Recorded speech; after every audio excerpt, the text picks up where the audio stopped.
From a record-breaking F-bomb count to test screenings so bad, even Scorsese had to laugh. These 20 facts will make you see this mob classic in a whole new light. For a film renowned for violence, Goodfellas has a relatively low body count of 10. In test screenings, the film received the worst response in Warner Bros. History, with audience members leaving in droves, disgusted by the violence, drugs, and language. Scorsese said the numbers were so low it was funny. After the film's premiere, the real Henry Hill was so proud that he went around revealing his true identity and boasting that the film was about him. The FBI had to remove him from its witness protection program.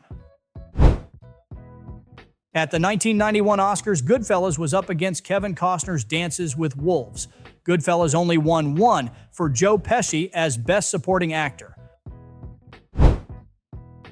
The F-bomb is dropped 296 times during the film, averaging twice per minute. About half of them are by Tommy DeVito, Joe Pesci. After Joe's mother saw the film, she said she liked it, but asked if he had to swear so much. During the scene where the mobsters are celebrating with the spoils of a robbery, Paul Sorvino told a different joke for 8 takes just before the director called action, so the laughter you see is real.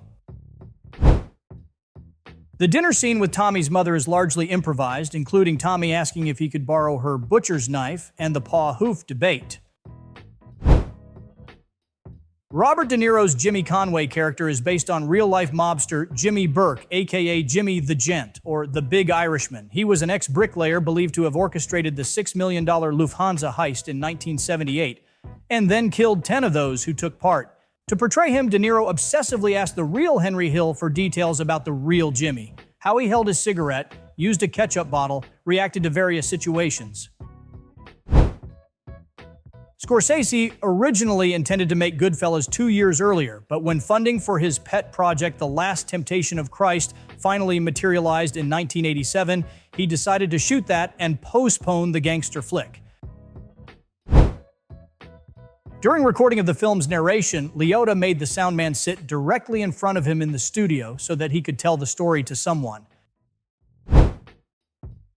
Tommy DeVito was based on real-life gangster Thomas Two Gun Tommy DeSimone, renowned for his violent temper. According to the real Henry Hill, Pesci's portrayal was 90 to 99% accurate, with 2 notable exceptions. Firstly, DeSimone was a big, burly enforcer, standing 6 feet 2 inches and weighing 15 stone.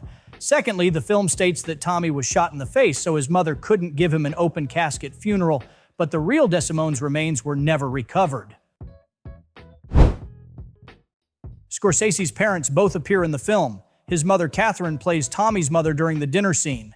His father, Charles, plays the prisoner who commits the cardinal sin of putting too many onions in the tomato sauce. They came on to set every day, and Scorsese let them press all the gangster shirt collars, as according to him, only they knew how to do it properly.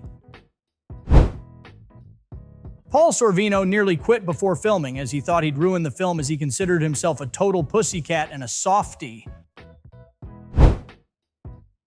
When Janice, the babysitter, pulls an airline ticket out of her handbag, there's a black bar covering it because producers couldn't get permission to use the American Airlines logo. The company didn't want to be affiliated with the depiction of drug trafficking.